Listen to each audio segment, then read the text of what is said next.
kape tayo. At maikwento ko lang. Maalala ko lang dati nung ako'y nagtrabaho sa isang semiconductor company since 1997. And then nag-resign ako 2019, 1997 to 2019. And then 1996 pala. And then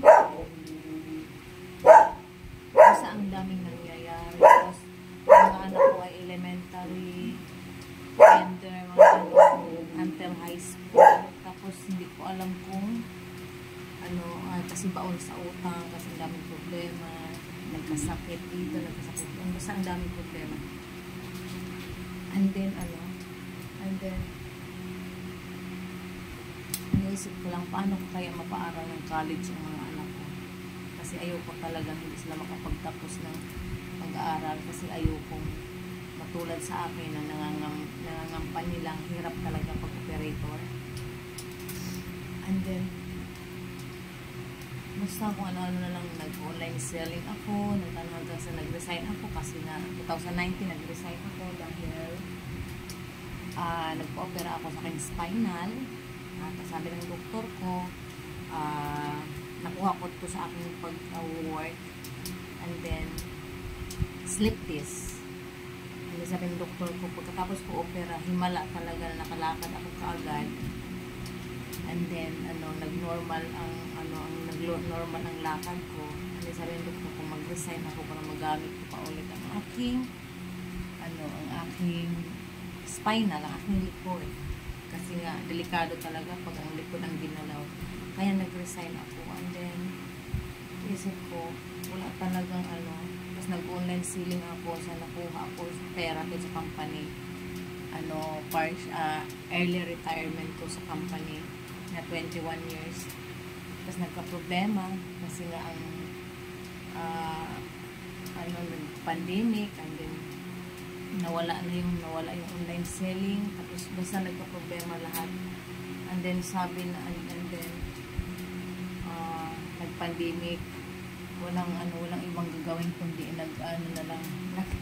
nag-Facebook, kaya doon ako nag-try na mag-social media. Pero mahilig na talaga ako mag-social media dati, na Facebook, mag-post, gano'n, kasi nag-online selling ako. And then nag-try ako mag-YouTube, and then mahirap din pag wala kang sariling viewers, mahirap talaga. Hindi ka rin kikita. Siguro nga 7 months na akong monetize. 2 months akong monetize, wala pa rin kita. Kasi nga suportahan lang, mahirap talaga. And then ayun, gumawa kami ng paraan para magkilala. 3 kami. Gumawa kami paraan, and then nagkaroon kami ng sarili naming viewers. Doon na nag-umpisa ang Kuradang. And then start ako sa aking na unang sahod ko talaga 27K. Siguro mga 7 months na ako nag-YouTube. 3 months akong na-monetize. And then ang bilis lang nga din talaga. Gumawa ng paraan na kilala. And then yun na yun. Start na din, nag-FB ako. And then yun nga, malaki talaga sa hura ng YouTube dati. Tapos lumaki ang sahod ko. And then yun nga, kumuha kami ng another bahay dito. And then ginawa naming boarding house yung luma naming bahay. And then ayan, kumuha ako ng kotse. Napaaral ko ng dire-diretso ang aking 3 college. Ayan, napaaral ko dire-diretso ang aking 3 college. Isa na sa AMA. Ang isa na sa AMA, 90K yung 90K ang tuition fee ng engineering ko, BSECEE, electronics engineering, nasa AMA. 90K ang kanyang tuition fee. nasa 4th year college na siya ngayon. And then, ang BSIT ko, graduate na siya nung nakaraan. And then, yung teacher ko, yung bunso ko, ayan, graduating na rin siya ngayon. Dahil lang yan sa social media ko. Yes.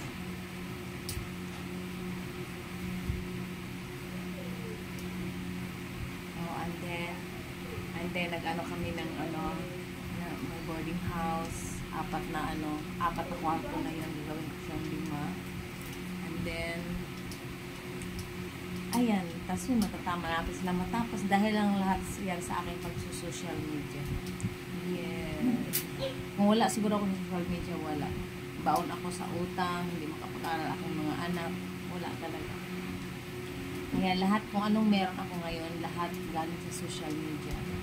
And then, nakatulong ako sa aking magulang, and then, nagagala ko sila, and then, nakakapunta kami kahit saan, and then, nakakain na namin kung ano yung gusto namin, na hindi dahil sa utang, ganun. Yan lang, kaya, kaya positive lang, and enjoy. Bilang content creator, kailangan mo mag-enjoy, para marami din susuporta sa'yo. Have a nice day, Coffee.